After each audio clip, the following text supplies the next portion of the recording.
Yeah, it's one that I grapple with this a lot.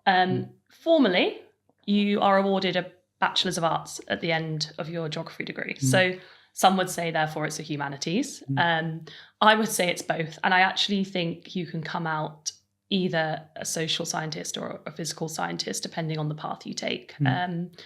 I did my degree elsewhere and came out with a Bachelor's of Science. So I would consider myself a scientist, first and foremost. But you will come out with a BA at the end of it. That being said, beyond that degree certificate, I would say in geography, depending on the papers you take and the course you take over the course of the 3 years, it's really up to you.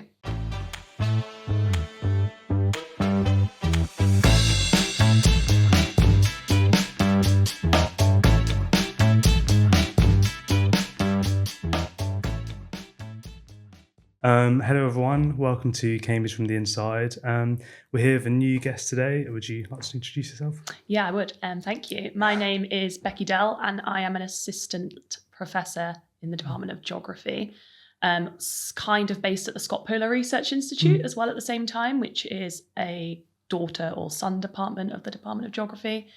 And I'm a glaciologist. I'm at Trinity Hall because I am a director of studies for geography for this college.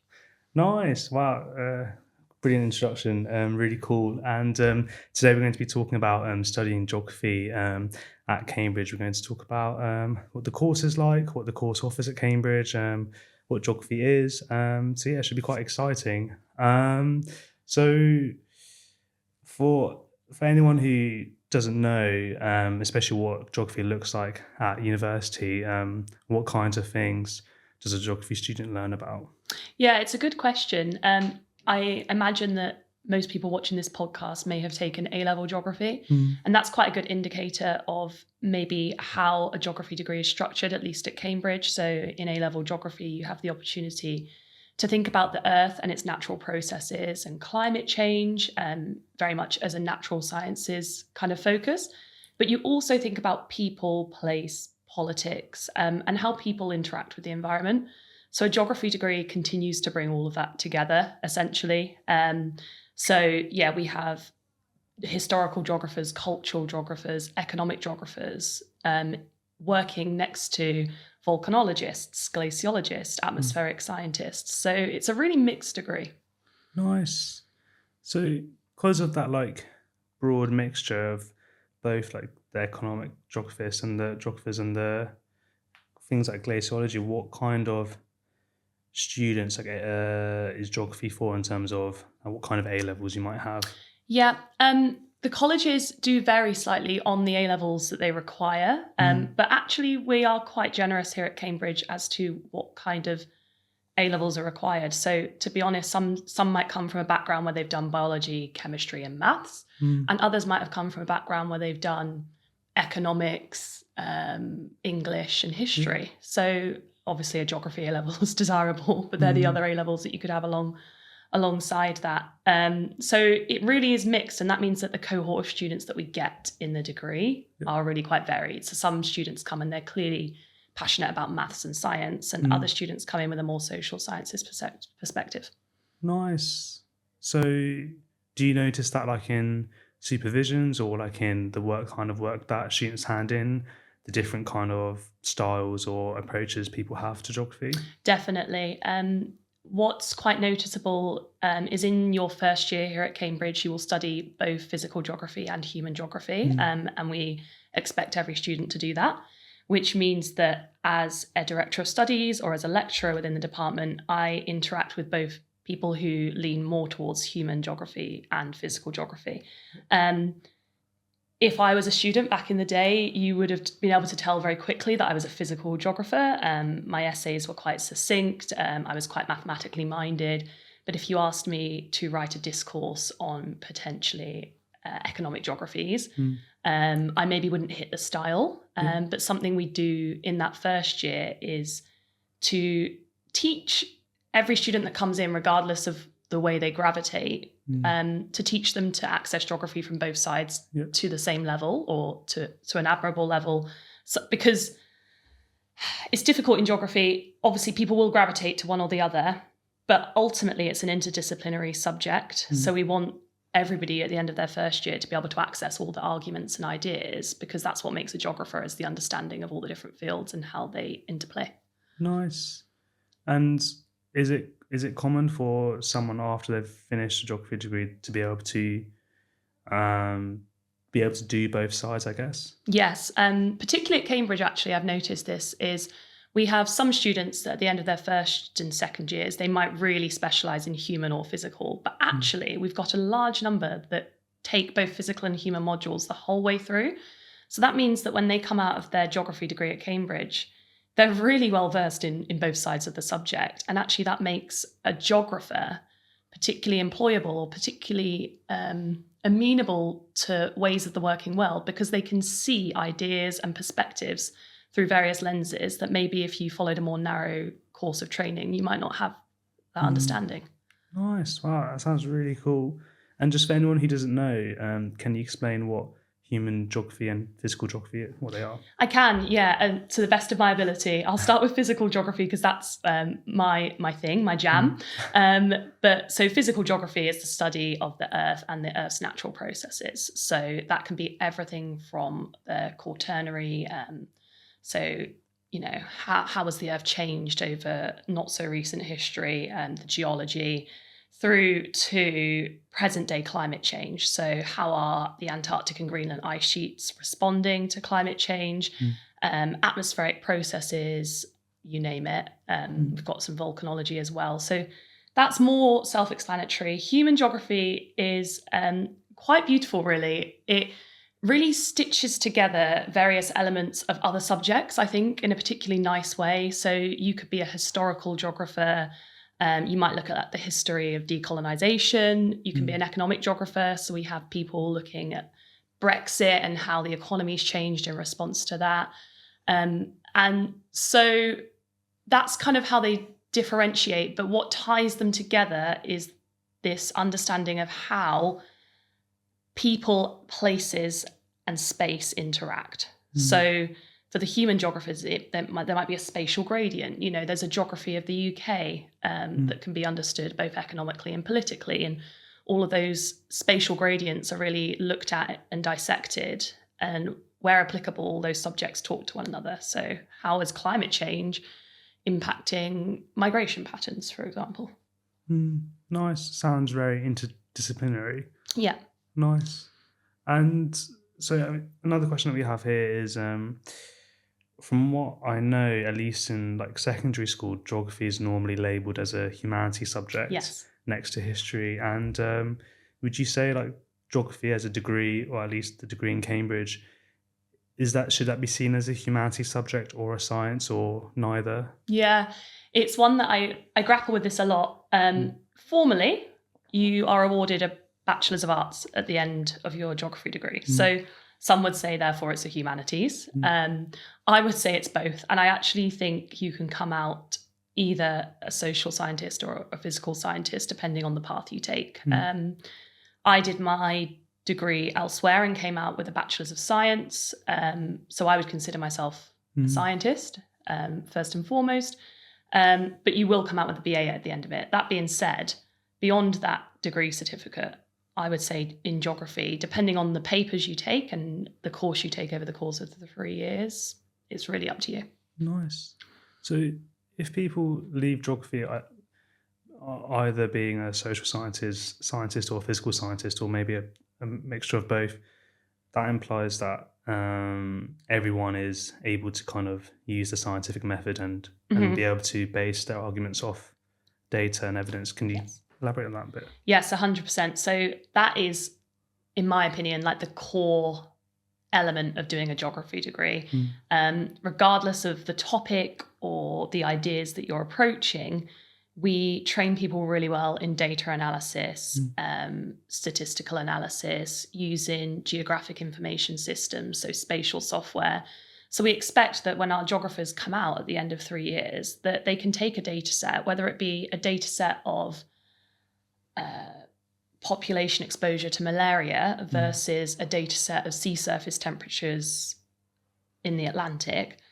We expect that students should be able to approach that data set analyze it, interpret it, and present the results. And often they can present those results quite neatly, as spatial maps, in a way that I would say students from other degrees maybe are taught less in that. Because obviously geography, we love a map in geography, right? So we try to teach people to make very good maps. And if you think about the news articles you see every day, or the reports you read, or the way policy makers are influenced by decisions, our job as geographers really is to distill quite complex information and patterns into a simple form or a simple piece of media or an image that can then inform and enhance policy decisions moving forward.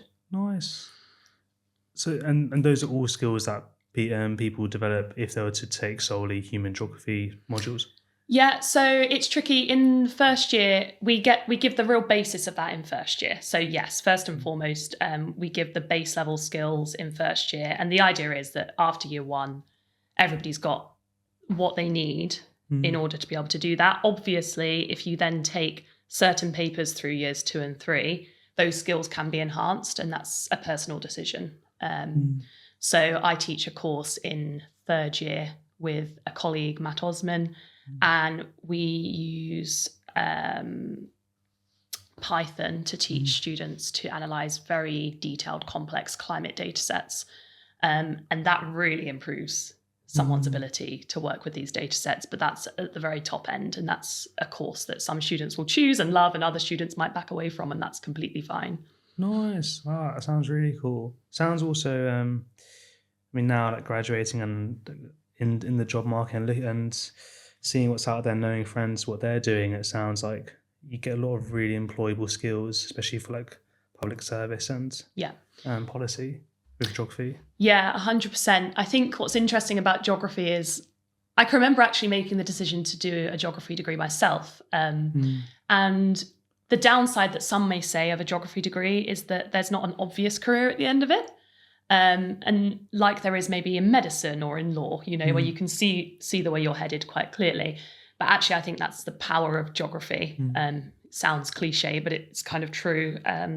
Our students are really able to write, to manipulate data, to work with statistics, but also to communicate. Our students are very good at and comfortable in debates. We often have like roundtable style discussions. So that means that when they want to go into the working world, no doors are really closed to them. And often into policy, into education, more into the corporate world. I'm trying to think, consultancy is quite a big one. And then a large portion do go on to further studies, and they really start to specialise down into something that's really grabbed their interests in those 3 years. Nice. That's really cool. And now moving on to what the course is like in the course in Cambridge. Could you explain a bit about what the course structure is like? Are there many compulsory modules, or are there any optional modules, etc.? Yes, of course. I'll step through year by year and I'll try and remember it all. So we've spoken about first year a little bit already. That's where everything's kind of compulsory, and it's almost split into 3 parts. So you have a human geography paper, a physical geography paper, and then some statistical skills or map making skills, technical skills that happen in your first year. And within those, the physical geography and the human geography, there are sub-papers, subtopics. And that's to get everyone up to the same level. By second year, we only have 1 compulsory paper, and that's kind of a mix of human and physical geography. So it keeps that interdisciplinary understanding. And then beyond that, students are welcome to pick 3 papers from across several. I've forgotten the exact number off the top of my head. And that's when you tend to see people specialise. I would say a third of my students do physical, a third of my students roughly do human, and then a third of them keep a good mix. At the end of that second year, or around in that second year, before that second year starts, and then during that second year, depending on the timing, you're expected to do a compulsory field trip. Okay. It's to get a geography degree, you have to do a field trip, and they're really fun. They're probably the highlight of the geography degree.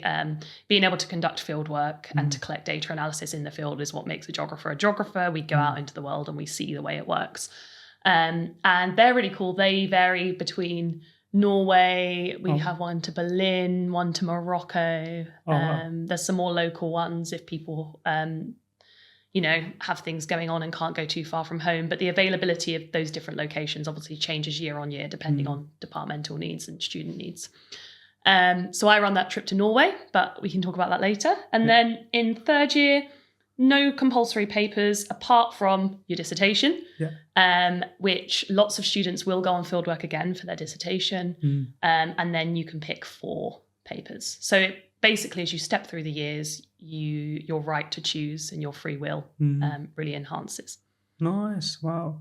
Can you tell us more about the field trips, and are they during term time? How long are they? Yeah, it's a good question. The one we run to Norway is just shy of a week off the top of my head. And we run that just before the students start their second year. And the reason we run it then is due to the climate of Norway. We take them quite far north. We fly into Tromsø and then we go from there. And normally there'll be anywhere from 2 to 4 staff members on each field trip and 20 to 30 students approximately. So it's a real good chance for everyone to get to know each other. And the field trips are kind of themed based on areas of the staff's interest that will also help the students learn, basically. So in Norway, we have a mix of physical and human geography, and it's led by staff at the Scott Polar Research Institute, which is where I'm based. And the day that I'm responsible for is we hike to a glacier and I teach the students about the landscape, etc. while they're hiking there. It was a really fun one last year. We had to hike through some heavy snow, safe but heavy snow. And we had a real polar experience, which I think the students really enjoyed. And then the other trips generally actually tend to run between Lent, I'm thinking this is right, between Lent and Easter term. Yep. The second and third term. Exactly. Sorry, second and third term. I'm probably confusing everyone. No, with my jargon. Can you tell us more about the Scott Polar Institute? Yeah. And what that is and a bit more about your research. Yeah, the Scott Polar Institute is it's a really special place, but I'm obviously biased. It was built a long, long time ago, actually, as far as I understand, from funds that were left over from the search for Captain Scott after he died on his expedition to Antarctica. So his wife raised money to go and find him, and I think some of the remaining funds enabled the Scott Polar Research Institute to be built. So it's a building and an institute steeped in history, and it effectively has 3 components to it. It has a museum, a polar museum. It has a polar library, which is, I think, one of the best polar libraries in the world. And it has a research floor. So the research floor is obviously where I spend most of my time. I did my PhD there. And it's filled with researchers who are studying polar regions, not excluding what we refer to as the third pole, so the Himalayan areas. So we have researchers looking at Antarctica, at Greenland, / the Arctic, and some looking at more mountainous cold environments. And that is a mix of human and physical geography again.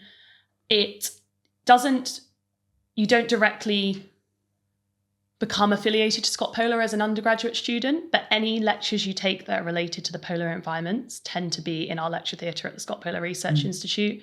And then obviously each lecturer has a research group. So I've got a research group that specialises in Antarctic science, and that's got PhD students and master's students. But what I try to do for the undergraduates is if they're doing a dissertation linked to that, I bring them into the group. They spend time working amongst my students at the Scott Polar Research Institute. And sometimes I'm fortunate enough to have an undergraduate want to do an internship with me over the summer. And that's a really good opportunity to kind of bring together that community. Nice. And can you tell us about what kind of specific research that you've done or you're working on at the moment? Yeah, of course.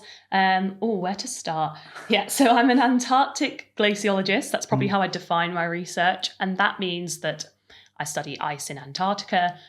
More specifically, I study how the surface of Antarctica melts and how that changes with climate. So the methods I use are kind of 3-pronged or 2-pronged, really. I've been fortunate enough to go to Antarctica twice. So I'm a field scientist and I've spent a fair amount of time there. I go to a location called Georgia 6 Ice Shelf, which is known for extensive surface meltwater. And because of how much meltwater forms on the surface, we can kind of measure and monitor how the ice responds to that. So it might break, it might bend. And that's something that as glaciologists, we need to have an eye on, because melt's going to increase and we need to know how the ice is going to respond. Because if Antarctica begins to collapse, sea level rise, and then we come right back to policy where we started the conversation. I also work heavily with satellites. So I love satellites. I don't know when that started, probably sometime in my degree. So when I'm not in Antarctica, obviously the satellites are doing really good data capture across the Earth, and they get really good imagery over Antarctica. And I can use that data to kind of monitor the conditions whilst I'm not there and to make some really good inferences. So I combine the satellite data with machine learning and artificial intelligence to try and effectively create novel methods to monitor things that maybe we've struggled to monitor through more traditional methods. Oh, wow. That's so cool. It's fun. Yeah, it's a fun job. It keeps me busy. That's for sure. Yeah, it sounds really cutting edge as well if you're using AI. Yeah, it is. AI is an interesting one. We could enter a whole discussion on AI. It is cutting edge, and I find that the methods evolve faster than sometimes I can keep up with them. Okay. But that makes it quite an exciting field to be a part of. Wow. So if we were to do this podcast like a year later, would there be like a whole load of new stuff that you might be onto, given? Yeah, I think potentially AI / what I would call machine learning, deep learning, the methods have allowed us to maybe understand Antarctic dynamics in a way that we were struggling to grasp before with more traditional methods. So, you find more and more interesting things as time goes on, but also the capacity of satellites to see different phenomena are really improving. So I used to work with only what we call optical satellites, which are just big cameras in the sky that take pictures in red, green, and blue like we see every day. And that's what I worked with for a long time. But I've started to work with satellite data that can actually see just beneath the surface of the snow and capture melt dynamics underneath that surface. And they're now readily available enough at the right spatial and temporal resolution, so they're often enough that I'm able to capture some really interesting dynamics. So yeah, in a year's time, I'll probably have a lot more to say on that. I'm quite excited for my summer of research to see what I can find. Nice. Wow, that's really cool. So to come back to what the course is like, how are geography students taught? Are there lectures? Are there classes, etc.? Yeah, that's a good question. It's quite mixed. They have many lectures, maybe not as many as other courses. So that is something to be aware with in geography. There's a lot of self-led teaching. We lecture, but we expect quite a lot of independent learning and reading on wider themes between that. So lectures are probably, as most people would understand, you come in, you sit down, you listen, maybe some questions at the end. But beyond that, we have practicals. They're quite common, and that's typically where your more quantitative skills are taught. So we have a top lab up in the geography department, and that's where you might do guided statistics classes, map classes, etc. And you might be given like a guide notebook to follow, and then you're working alongside with demonstrators. So they're kind of our main modes of teaching. As you get through to third year, things diversify a lot. We're more experimental and fun with our teaching in third year, because the students, you've got that working relationship with the students, and you're teaching more advanced topics that maybe lecture style doesn't work for. So some people have round tables, policy discussions, debates. I teach coding. Nice. So the way I would teach coding is to lecture in a practical format. So I'll be stood at the front of the class, working through a coding notebook with my students. It'd be very interactive. So, okay, what do you guys think would make this line of code work? Why do you think that would? How would you interpret the output of this? And the assessment varies alongside all of that. So we tend to assess through exams at the end of the year. But as you go through the year, there's opportunity through the multiple years, there's opportunity for more coursework. And those courseworks could be report essay based, but in some papers, they could be more homework style format where they're shorter and sweeter, and you go home with them, you work through a problem set, and then that forms part of your coursework portfolio moving forward. Needless to say, at Cambridge, we have the supervision structure.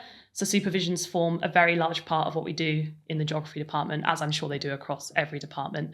So to support your lectures and your practicals, we have much smaller group supervisions. I typically see my first year students, of which I have about 3 normally, in a 3-on-1 format.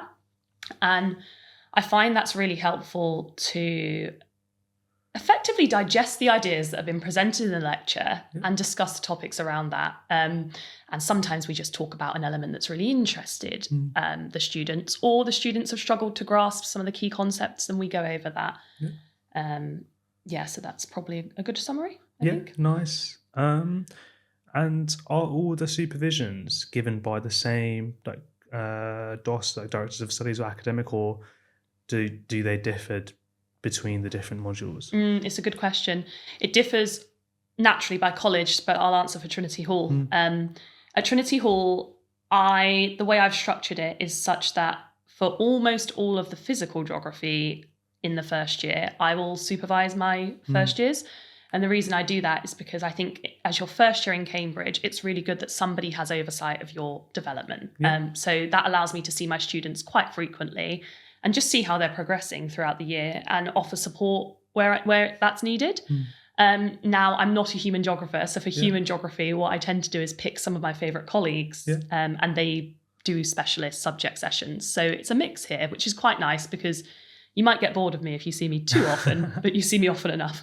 Nice, that's cool. That's really cool. And another question I had was, for the supervisions, given the nature of geography, the human and the physical side, what kind of work are the students submitting? Are they essays, or are they problem sets, etc.?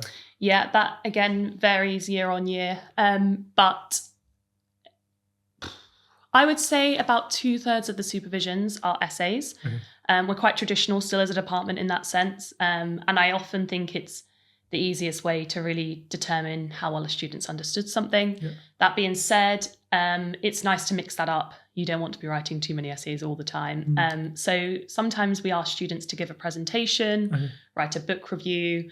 And sometimes for the earlier days, if you're just starting to access a subject, it might just be a series of short format questions, or draw a diagram that explains this. And I just ask the students to bring that with them, and we use that as a springboard for discussion throughout the supervision. So I've been known sometimes to just throw pieces of A3 paper on the table and a load of marker pens and say, right, you've got 10 minutes to summarise this theme. And obviously that's a daunting thing initially, but I'm not interested in a supervision as to how right or wrong you are. I'm interested to understand how much have you understood and how can I help you understand more. And that's the key thing to know about the supervisions. They're not here to be scary. They're there to aid development. Nice. That's really cool. So the next thing that we have here is that there's like a really interesting compulsory paper that's in the second year, Living with Global Change. Can you tell us more about that module and maybe why it's compulsory? Yeah, of course. So tell you more about the module. So Living with Global Change essentially is what it says on the tin. Geography is... How am I going to articulate this? What essentially ties together geographers, whether you're an economic geographer or a glaciologist like me, is that the world is changing, right? It's changing rapidly at the moment in so many ways. And that's what we're trying to grapple and understand. And we actually had a research away day recently with the staff members, and climate change obviously really underpins a lot of that. And Living with Global Change, I think, really tries to capture that thread that runs through every single part of geography, which is that the world and the people and spatial distributions of everything are changing. And that change, climate change related or otherwise, is really impacting the way we operate. So that paper brings together probably all the interdisciplinary areas of geography. So you might be taught a little bit of physical geography, but the next lecture will be human, and you're meant to be able to understand and tie those themes together. So the reason it's compulsory is effectively to ensure that human and physical geographers continue to understand one another. Because if you wanted to just study volcanology, one could say, why not go and do a natural sciences degree, right? That could be one argument. But geographers often come to do geography because they care about the other side and they want that interdisciplinary experience. So that's what we're trying to create and curate in that paper. Nice. And just on that point about the natural sciences degree, because there's a route to natural sciences where you could take earth sciences, and for someone who's choosing between the physical geography strands in geography or maybe taking natural sciences and liking the earth sciences route, what are the differences between those two routes? Yeah, it's a good question. I don't know as much about the natural earth sciences department maybe as I should, but I think the difference is effectively that interdisciplinary nature. So there'll be overlapping topics and overlapping ways of teaching. Actually, one of our third year papers is shared with earth sciences, so there's definitely overlapping teaching. But it's the way it's approached and maybe the broader questions asked that underpin the teaching. So those who go to earth sciences know that they want to do a physical degree, right? Whereas those who come into geography might genuinely be interested in an array of topics and matters. And often, actually, our students come in and they don't know which way they want to go yet in terms of specialisation. So that's probably where I'd say that ends. Yeah. So is it quite often you would see like a first year starting geography might have an idea of where they want to go within geography, but might end up somewhere entirely different? 100%. Yeah, I see that all the time. I have a student come in and say, I'm really into, I don't know, volcanology. And the next thing you know, they've become an economic geographer. And that's kind of the beauty of it. That being said, there are some people that come in and know exactly what they want to do and they stick to that. I can remember flip-flopping when I was a geography student between physical and human. I actually ended up going where my strengths were because I was really bad at human geography. But I still found it interesting. And I think that's why people come and do a geography degree is you might, be naturally more adept at one, but you're genuinely interested in all of the other areas. Nice. I mean, your research now sounds really, really cool. So I guess it all worked out. It is pretty fun. And there also was deep down, I knew I wanted to go to Antarctica one day. Okay. So there was a small drive in me from a young age, I would say. Oh, nice. That's really cool. And like talking about different courses and prospective students trying to work out what to study, there are two other courses in Cambridge, like land economy and human, social and political sciences, HSPS. And do you have any advice for a prospective student trying to decide between those two and geography? Yeah, there is overlap. Again, like there is with earth sciences and physical geography, there's overlap with HSPS and land economy and geography. Of course there is, because geography encompasses so many other subjects. My advice for all of this, when you're trying to decide on what you're doing, is actually to really go away and look at the people in the department. So don't just look at the outline of the course that's provided on the website, but look at the people, the professors and the lecturers that are going to be teaching you. Have a look at what they research. They've each got a biography page on the internet, and there'll be something or someone or a handful or a research group that excites you. And if you know that those people exist within that department, then you know that those topics are going to crop up in your teaching more likely than not. So I think that's how I would guide it. For example, we used to teach coasts at the University of Cambridge Geography Department, but we no longer do. So if you're a geography student looking to study coasts, this probably isn't the place for you to come. And it's that kind of, I think, more detailed eye on the people that form the department and the topic or that might be teaching you that really helps you make those more nuanced decisions. Nice. That's really good advice. We've done loads of podcasts and no one's ever recommended looking at the different research groups and people in the department. But now that you say that makes a lot of sense. Yeah, I think it's the for me, that would shed the most light on what really happens in a department. Nice. So for after like an undergraduate degree in geography, what kind of master's degrees can that lead on to? Yeah, it's a good question. There's so many.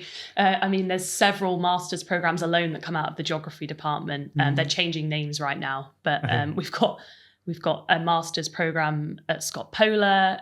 You might go, and this is where you can start to specialize. Like you could go across to the economics department and do a master's, or you could go to Imperial College and you look at machine learning and climate change. So effectively, anything that you've narrowed down into in your third year, there's probably a research or taught masters out there. And that's what that master's opportunity allows you to do.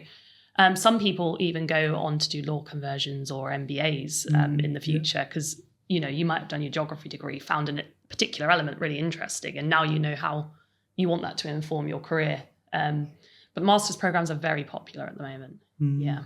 Nice. That's really cool. And can you tell us a bit more about your journey into like what masters you did and how you ended up in Cambridge? I can, yeah.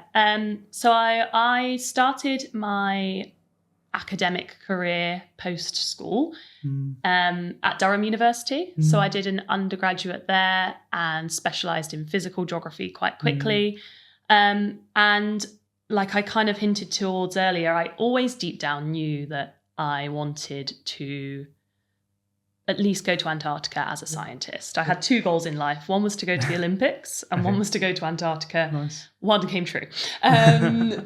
So you've got to be ambitious sometimes. And so I finished my undergraduate and I knew I wanted to do a master's. And with a master's, you can tend to go down one of two paths. It can be taught or it can be research.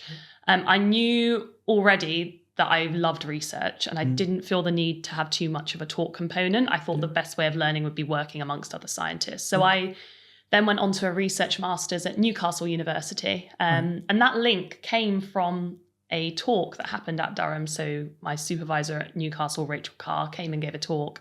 I spoke to her afterwards and we developed a research idea. So I spent a year in Newcastle working on a glacier in Iceland, actually, which is retreating so fast that it's forming a lake at its terminus. And that's actually still ongoing and the lake's ever growing, as we can imagine. But that's a side point. And then knew I wanted to do a PhD, so applied for several. I think that's often good advice, is don't put all your eggs in one basket in anything. So I applied for PhDs in Edinburgh, Bristol, Durham, Cambridge, and ultimately got a couple of offers, one of which was here in Cambridge, and with the Scott Polar Research Institute being here, but also the British Antarctic Survey is also based in Cambridge. There's a real concentration of Antarctic experts. So it seemed like the logical decision for me. So I did my PhD between 2017 and 2021, and then since then I've effectively stayed in Cambridge. I did a short 2-year research position, Climate Change Initiative Fellowship with the European Space Agency, which has probably enhanced my love for satellites. That was a very, very cool opportunity and allowed me to do some really high impact research. And then applied for a lecturing position in Cambridge when it arrived and was lucky to some degree. I never know what's luck and what's hard work. It's probably always a mix. But all of that to say, I moved to Cambridge in 2017 and I instantly knew that if possible, I would like to stay here. I think it's a real privilege to live in Cambridge and it's a real privilege to not only live here, but to be part of the academic community here. And you have to remember the privilege that you've got, whether you're here for 3 years or for life. And just do the best you can with the time you've got here, I think. Nice. Wow, what an amazing journey. Sounds really cool. And I imagine this is a really good place to do glaciology, Cambridge. Yeah. It's I'm just surrounded by people who love Antarctica and are very good at studying it. So nice. And last question we have is something we touched on earlier, but for students who are watching this and are thinking about careers, what kind of careers have like previous geography students, geography graduates have gone on to do? Yeah, so honestly, so many and so diverse. And that again sounds like a cliche, but we have lots of people go into consultancy. So once you've come up with skills in terms of like geospatial analysis skills, consultancy groups love that because a company or industry might come to them and say, well, how is, this is changing, how do I deal with it? And that's a skill set that geographers have. There's also a lot of policy involvement, working with NGOs. A lot of people go in to work with NGOs. Further education always happens, and then education itself. So, but my ultimate line on employability with geography is that pretty much you can go into anything. If you see a job description, you're going to hit almost all of those essential criteria, unless it's a specialized job, of course, because you're coming out with communication, statistical skills, you're able to interpret. So you've built up all of those soft skills, which aren't overlooked in the employment industry. They're actually quite hard to find sometimes. And I think geographers do a really good job at ticking a lot of those boxes. Because I imagine it's hard to find people who you can both be able to do the physical geography side and the human geography side of things. Exactly. Yeah. So, and to be able to talk to both sides, I think that's a real key skill. Like, can you understand the science and can you disseminate it? But can you also understand how that impacts the lives of everyday people? And it's those steps that a geographer can make. So you can imagine them being very good in project management or oversight of projects. So there might be, a mathematician working on the core problem, but the geographer's probably overseeing and communicating that information such that it has an impact. Yeah. So really good for policy making. Yeah, really good for policy making. And that's probably, if I was to redo my route, that's probably the route that I would choose to go down. I think it would be a really exciting route to go down. Nice. Wow. Well, thanks so much, Becky. No worries. Really interesting podcast on geography. I'm sure a lot of prospective students will find that useful for helping them make their decisions with which degree to study. And thanks for the viewers for watching, whether it's on YouTube or your podcasting platform. We're hoping to do podcasts on all of the courses that we offer at Cambridge. So stay tuned for that, and we'll see you guys next time. Nice. Perfect. Oh, how was You're that? good at them. Oh, thanks. That's very kind. No, you were. I mean, you made it very easy for me, so that's fine.